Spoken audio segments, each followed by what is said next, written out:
Shalom saudara, kembali kita mengikuti Abam, Anda bertanya Alkitab menjawab, episode yang ke-431. Pertanyaan pertama, Salam Pak Eras, saya hanya mengikuti channel Bapak di YouTube. Hal yang memalukan telah terjadi dalam keluarga kami Pak. Saya punya adik yang sudah bersuami, tapi adik saya ini hamil dari laki-laki bukan suaminya. Dalam kurung zina. Suaminya sudah tidak menginginkan adik saya lagi, sedangkan dia lagi hamil besar. Ekonomi tidak mampu, kini sayalah yang membiayai persalinan dan hidupnya. Tapi bagaimana dengan anak hasil zina ini?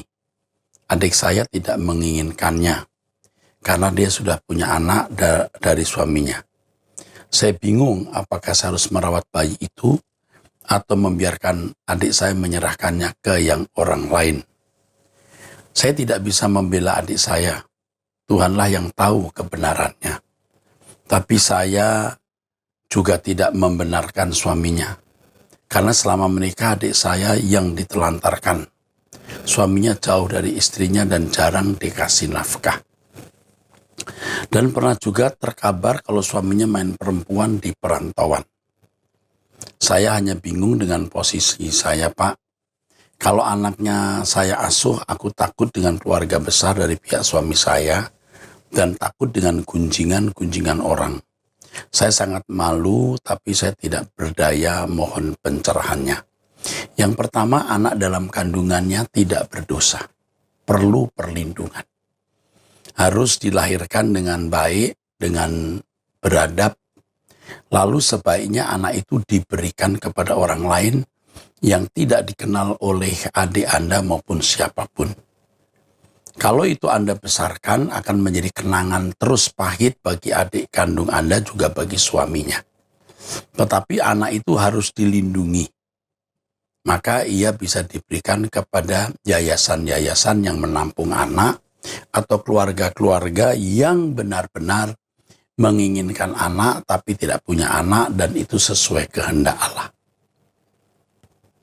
Sekarang tanggung jawab Anda untuk merawat adik Anda ini karena dia juga sebenarnya tidak menginginkan keadaan ini. Ya. Kasihan sekali adik Anda ini, kasihan. Ya, rawat kehamilan adik Anda, lahirkan dengan baik, lalu berikan kepada orang. Jangan dirawat oleh Anda, jangan juga dirawat oleh adik Anda, tapi berikan yang adik Anda tidak perlu tahu di mana. Akan menjadi kenangan pahit. Oke, itu jawaban saya. Dan tidak perlu malu kalau sampai orang tahu, Anda diam saja. Itu resiko atau harga yang harus dibayar. Pertanyaan kedua, wanita usia 17 tahun masih SMA. Salam Om Eras, saya ingin bertanya apakah kita boleh meminjamkan uang kepada teman padahal keadaan kita juga benar-benar tidak memiliki uang? Saya sudah beberapa kali bilang kepada dia, saya tidak memiliki uang, namun dia selalu menghubungi saya, dan saya pun tidak enak karena selalu menolaknya, dan akhirnya saya terpaksa pinjam kepada orang tua saya. Namun sampai saat ini tidak dikembalikan. Dan sampai saat ini pun dia terkadang mau pinjam uang lagi, tapi saya tolak lagi. Orang seperti ini akan menjadi lebih rusak kalau Anda meminjamkan uang. Kalau betul-betul dia kepepet, Anda punya uang, Anda beri saja. Tapi kalau Anda tidak punya uang, harus berkata tidak. Karena uang itu akan digunakan dia untuk hal yang sia-sia, bahkan Anda ikut merusak dia. Jadi harus tolak tegas, apalagi sudah meminjam, belum dikembalikan, meminjam lagi. Ini manusia yang belum lengkap. Manusia yang tidak utuh. Ini manusia rusak. Jangan makin dirusak. Apakah dengan saya menolak itu saya berdosa karena tidak menolong sesama yang membutuhkan? Dia bisa tidak membutuhkan untuk hal yang prinsip. Dia menyanyiakan uang itu. Kalau betul-betul dia butuh, bantu. Tidak usah dipinjamkan, dan kalau membantu jangan dalam bentuk uang. Kalau dalam bentuk uang, bayarkan itu misalnya untuk uang sekolah. Dan itu pun tidak boleh terus-menerus. Jangan dia mendapat uang dari orang tua, dia pakai untuk macam-macam, giliran dia membayar uang sekolah, minjem Anda. Orang seperti ini harus dihindari dan keinginannya tidak boleh dituruti. Ini orang juga punya muka, tidak punya malu. Orang ini tidak punya malu. Dan jujur sebenarnya pas saya ada uang, saya bisa-bisa saja meminjamkannya. Tapi hati saya berkata lain, karena dalam hati saya memiliki keraguan. Mengapa saya memiliki keraguan? Karena ketika dia memberikan alasan untuk apa uang tersebut digunakan, saya selalu tidak percaya dengan alasannya. Karena jujur dari awal kenalan dengan dia, hati saya sudah menolak. Karena dia adalah seorang yang suka bohong. Udah jelas kan? Jangan bergaul dengan orang ini. Jauhi, hindari, dan kalau perlu jangan kenal. Kecuali Tuhan suruh kamu menggarami dia. Tapi dengan usiamu seperti ini kayaknya rasanya kamu akan terbawa kalau bergaul dengan orang-orang rusak seperti dia. Dan saya takut dengan penolakan tersebut saya menjadi batu sandungan bagi dia.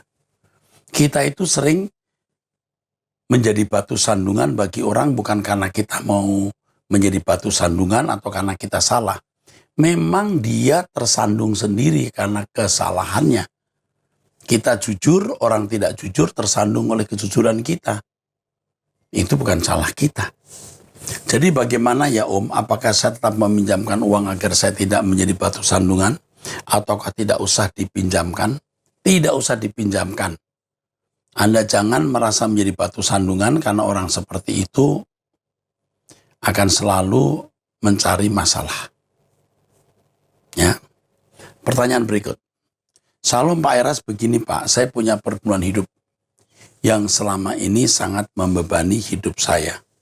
Saya punya abang kandung yang keadaan sekarang sangat miris jadi gila. Awalnya dia tidak seperti itu.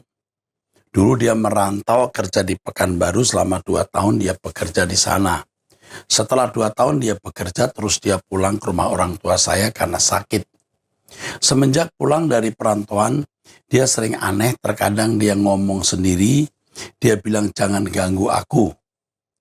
Terus kami tanya, dia emang siapa yang ganggu kamu? Abang jawab ada yang ganggu dia. Maka tiap hari dia datang untuk ganggu aku, kata abangku ke orang tuaku. Terus mamaku bawa abangku berobat ke dukun. Kata dukunnya dia ada yang guna-guna. Terus dukun mengobati abangku tapi tak kunjung sembuh. Sudah 6 bulan berobat terus ke dukun itu.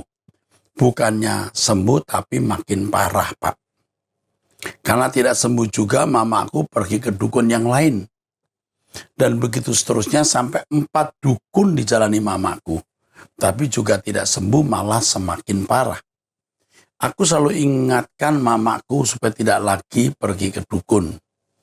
Kita berdoa saja, Mak. Kita minta sama Tuhan Yesus, tapi mama malah memarahi aku. Sudah 10 tahun berlalu Pak Eras, abang saya sekarang jadi seperti orang gila. Tidak menyambung diajak ngobrol, dia selalu diam, kadang ketawa sendiri.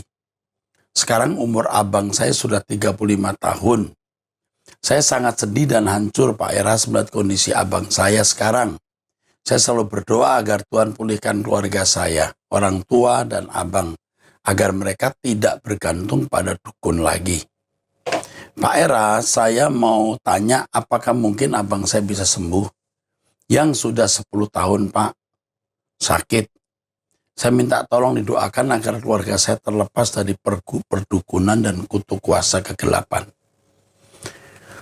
Aduh, ini masalahnya itu betul-betul kuasa kegelapan atau karena gangguan jiwa, stres ya. Nah, nasihat saya yang pertama bawa dulu ke psikiater, dirawat oleh psikiater. Yang kedua, kalau ada pendeta atau hamba Tuhan, biasanya dari aliran karismatik yang bisa mengadakan pelepasan, didoakan saja, doa pelepasan. Kalau di Jakarta bisa dibawa ke GSKI Rehoboth Arta Gading, didoakan. Tapi kalau di luar kota silahkan cari pendeta yang bisa mengusir itu. Oke? Lalu bagaimana menyelamatkan keluargamu? tidak cukup dengan doa saya. Ini tanggung jawab kamu. Kamu harus hidup benar, hidup suci, lalu menjadi berkat bagi keluarga besarmu. Tuhan akan menyanggupkan kamu menjadi berkat. Oke? Tetap ikut Truth ID, berdoa bersama. Tuhan akan memulihkan hidupmu, keluargamu, dan menyembuhkan abangmu. Masih ada kesempatan. Usia 35 tahun, ini masih ada peluang besar untuk kesembuhan. Ingat, ke psikiater juga, lalu mencari hamba Tuhan yang bisa mengadakan doa pelepasan. Pertanyaan keempat, dari pria usia 38 tahun, jemaat GSKI Betani Nginden, Surabaya. Salam Pak Erastus, salam hormat. Saya mengikuti channel seorang hamba Tuhan di YouTube. Banyak wawasan dan pemahaman yang dapat dari pemaparan beliau, di mana beliau menjelaskan Alkitab dari sisi budaya dan filsafat Yahudi. Kebetulan sekarang saya sedang menonton video YouTube beliau yang membahas mengenai kalimat Bapa, ke dalam tanganmu kuserahkan rohku. Kalimat yang diucapkan Yesus sesaat sebelum mati. Lalu pada sesi tanya jawab ada salah satu pertanyaan dari pendengar. Pertanyaannya adalah, apabila Yesus tidak mengatakan kalimat tersebut, tidak menyerahkan nyawanya kepada Bapa, apakah Yesus tidak akan mati karena dia Tuhan? Saya ingin mendengar jawaban Pak Erastus mengenai pertanyaan tersebut. Kalau jawaban dari Bu Rita, saya rasa tidak perlu mengatakannya di sini. Oh, dari hamba Tuhan ini. Kalau menurut saya, ke dalam tanganmu kuserahkan nyawaku, itu menunjukkan kepercayaan dan keyakinannya kepada Tuhan, Allah Bapa. Ya, pertama dia berkata, Eloi, Eloi lama sabachthani. Ingat itu. Ketika ada di Getsemani, Yesus bersedia meminum cawan. Bukan kehendakku, tapi kehendakmu lah. Walaupun dia sempat berkata, kalau boleh cawan ini lalu daripadaku. Dia mengalami penderitaan yang hebat sampai pada pernyataan, Eloi, Eloi lama sabachthani. Allahku, Allahku, mengapa engkau meninggalkan aku? Nah, ini keadaan yang sangat kritis. Tetapi dalam kondisi seperti itu, dia masih memilih percaya kepada Bapa dengan dikalimatkan menyerahkan nyawa kepada Bapa. Dia benar-benar lulus. Taat sampai mati, bahkan mati di kayu salib, di mana ketaatannya bukan hanya tidak berbuat dosa, tetapi juga kepercayaannya kepada pribadi Bapa. Walaupun Bapa meninggalkan dia, seakan-akan membiarkan dia. Tapi sesungguhnya Bapa tetap menyertai. Kita yang mestinya ditinggalkan oleh Bapa karena dosa-dosa kita, Yesus menggantikan tempat kita. Dan dalam keadaan ditinggalkan itu pun dia menyerahkan nyawanya kepada Bapa, menunjukkan kepercayaan atau keyakinannya. Ingat percobaan pertama yang dialami Yesus juga soal ini. Jatuhkan dirimu dari bumbungan bait Allah. Firman Allah mengatakan kamu akan ditatang, ya, dipegangi. Yesus berkata jangan mencobai Tuhan Allahmu. Artinya jangan coba-coba. Seandainya Yesus jatuh dari atap itu, kalau memang belum waktunya mati, Bapa akan pegang dia. Tidak usah ragu-ragu. Nah, ini keyakinan kepada Allah Bapa, ya. Oke, itu jawaban saya. Yang berikut, pertanyaan dari ibu 2 anak single parent. Salam Pak Eras, ketika suami saya meninggal dan pendeta kami di Medan, pendeta tersebut lepas tangan untuk mensakramenkan suami saya.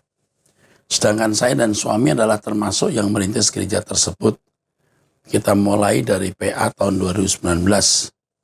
Apa yang harus saya lakukan Pak untuk bisa kembali mencintai Tuhan, supaya tidak tawar hati kepada Tuhan karena kekecewaan itu Pak?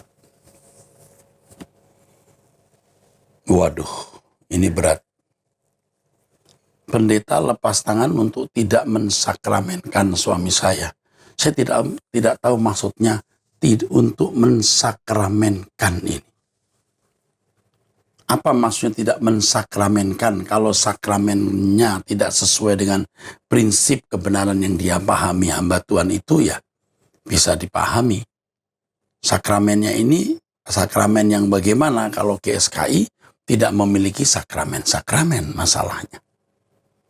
GSKI itu tidak memiliki sakramen, jadi kalau ada orang meninggal ya masuk peti, diadakan kebaktian penghiburan, lalu dikasih perminyakan. Minyak itu biasanya juga tidak ada unsur sakramennya, itu hanya sebagai kesempatan buat wajah terakhir yang meninggal, lalu simbolis bahwa keluarga atau teman-teman menyatakan mereka menghargai atau menghormati itu yang meninggal. Sama seperti saya kalau datang, saya seringkali berdiri di depan foto dari yang meninggal, saya berdoa sesaat, lalu saya tunduk 3 kali.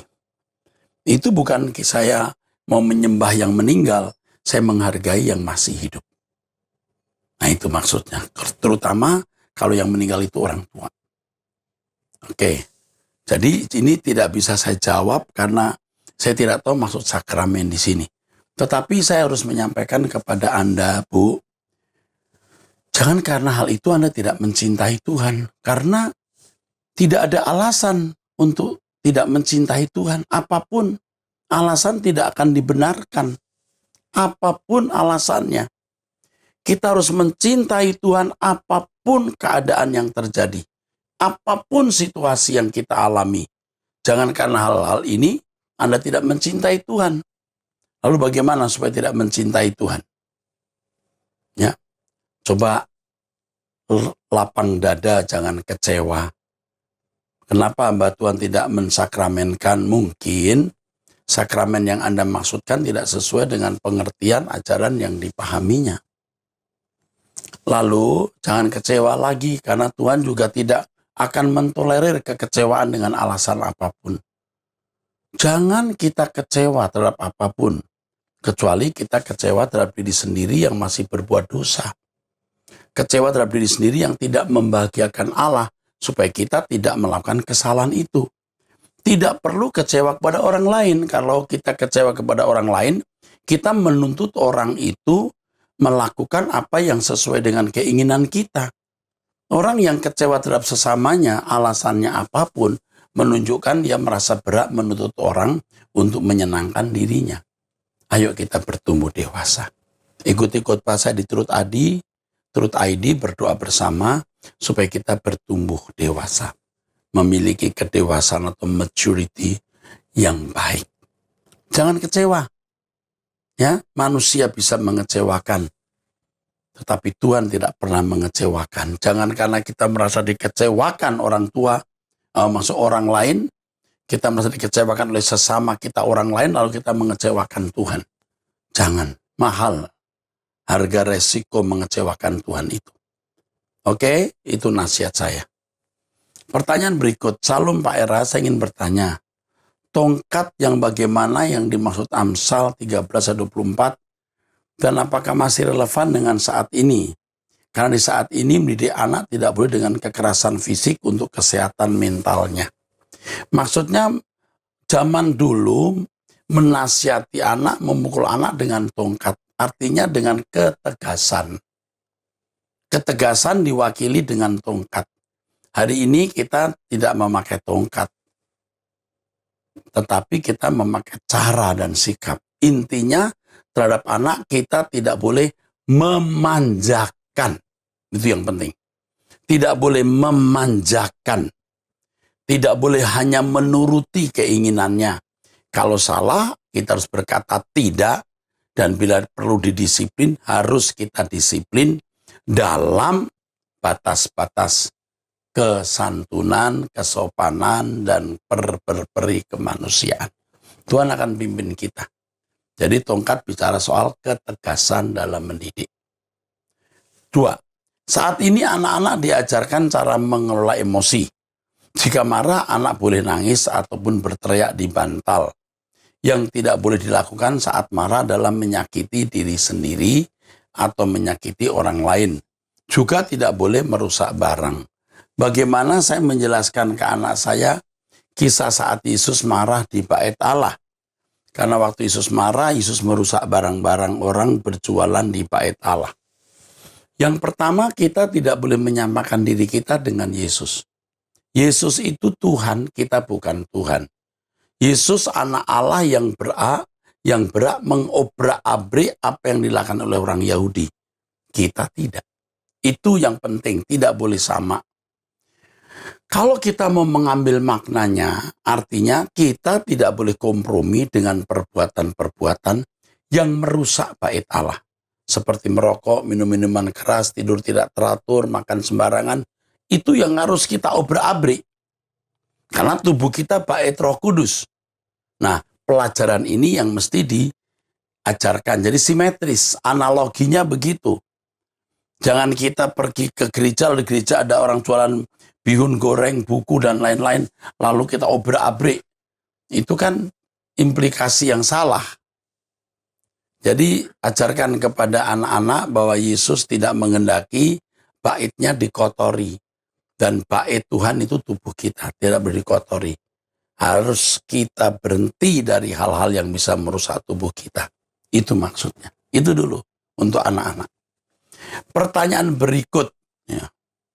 Ini seorang pria usia 26 tahun sering bergereja di Rehoboth, Kelapa Gading. Mall Arta Gading lantai 5 maksudnya ya. Salam Om Era, saya ingin bertanya Om.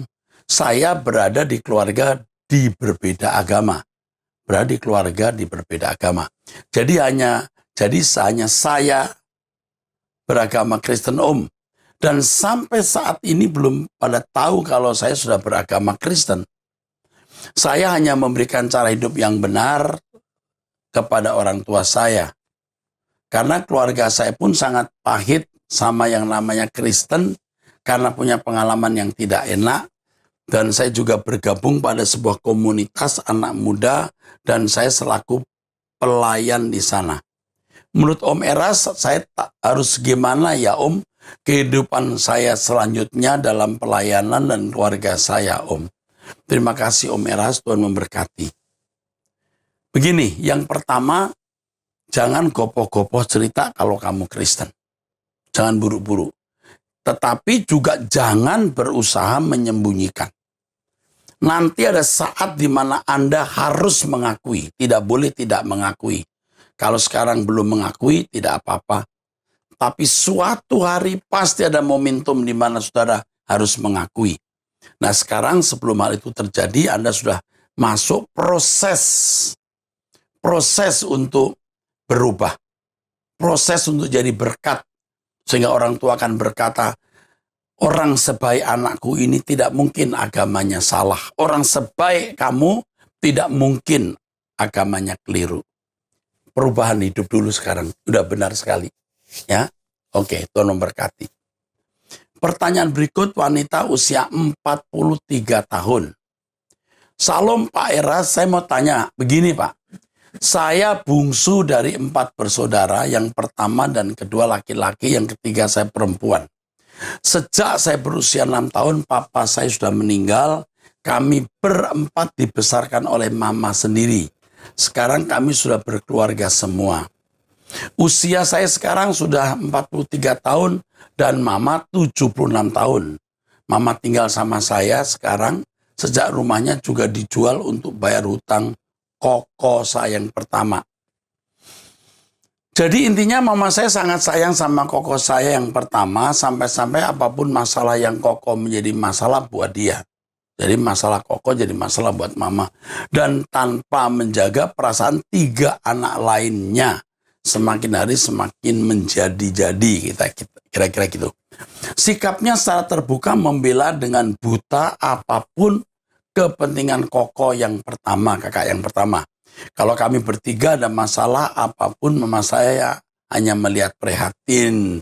Tetapi sikapnya tidak menunjukkan sama sekali. Namun setiap kali kakak tertua yang pertama itu ada masalah, rasanya dunia runtuh buat mama saya. Apapun akan dikerjakan untuk koko saya ini, untuk kakak saya ini. Padahal kami ketiga adiknya sudah pernah bahkan sering menanggung hutang-hutang yang dibuat koko yang pertama itu. Dan tidak jarang juga kami diminta-minta untuk menanggung biaya hidup keluarganya. Koko saya itu hobi berjudi. Tapi kalau kami negor ke mama supaya jangan dibela lagi, malah mama saya akan membela dia dengan segala alasan. Oke, pertanyaannya, Apakah saya berdosa kalau kadang saya kesal terhadap mama dan kadang saya sangat sedih seperti kehilangan mama saya yang asli, yang seharusnya adil terhadap setiap anak. Yang pertama, belajar tidak kesal. Karena kesal itu juga tidak mengubah keadaan, tidak memuliakan Tuhan, membuat sakit di dalam jiwamu. Ya. Lalu jangan merasa kehilangan mama. Memang dari dulu mamamu sebenarnya begitu. Cuman sekarang makin tua dan menunjukkan ekstrim fanatiknya membela abang. Ini sikap tidak adil. Tapi jangan menuntut mama bersikap adil. Mama bisanya begitu. Jadi terimalah mama sebagai orang sakit atau pasien. Supaya kamu jangan banyak mulut, nanti kamu menasihati orang tua atau mengkhotbahi orang tua. Jangan. Oke? Itu. Jangan banyak bicara. Ikuti saja. Itu pengabdianmu kepada mama di hari tuanya. Mungkin mama juga tidak akan lama hidup karena usianya sudah 76 tahun, bukan? Oke. 2 tahun belakangan ini tulisan terusnya ya, saya juga sudah tidak pernah memberi mama saya uang lagi. Karena usaha saya sejak pandemi juga merosot. Sedangkan keperluan saya sangat banyak. Pikiran saya asal mama makan tiap hari, selalu saya siapkan. Segala keperluan pribadinya saya cukupi. Kamar nyaman, luas, ada AC 24 jam. Saya rasa sudah cukup karena kadang cici saya juga kasih uang jajan. Yang memang sebenarnya tidak perlu keluar uang apapun di rumah saya. Yang hanya buat pegangan intinya kalau ada pergi keluar, ada pegangan. Alasan saya tidak pernah memberinya uang lagi adalah seberapa uang yang didapat dari anak lain selalu diberikan untuk Koko yang pertama. Dengan alasan gajinya kecil, tidak cukup untuk kebutuhannya. Makanya saya jadi malas untuk memberi uang lagi kecuali kalau hari ulang tahunnya dan Imlek saya kasih angpau. Itu pun ujung-ujungnya dikasih sama semua juga ke Koko pertama. Apakah saya berdosa, Pak, begitu? Kalau jujur hati kecil saya kurang sejahtera sebenarnya.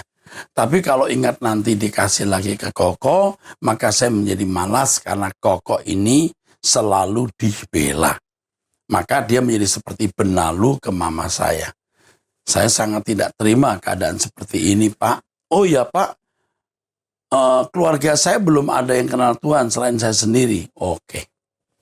Yang pertama, tetap jadi berkat untuk keluarga. Yang kedua, sudah bagus tidak memberi uang ke mama. Tapi jangan terus-menerus. Sekali-kali tetap diberikan. Khususnya untuk kebutuhan-kebutuhan khusus yang mamamu harus penuhi. Jadi jangan memberi sering-sering. Sekian lama tidak perlu memberi. Tapi juga sekali-kali tetap memberi. Dan kebutuhan mama harus selalu dipenuhi. Oke. Saya kira itu pertanyaan saya. Ya, pertanyaan saudara, itu jawaban saya begitu. Sampai jumpa di episode yang akan datang. Tuhan memberkati saudara-saudara sekalian.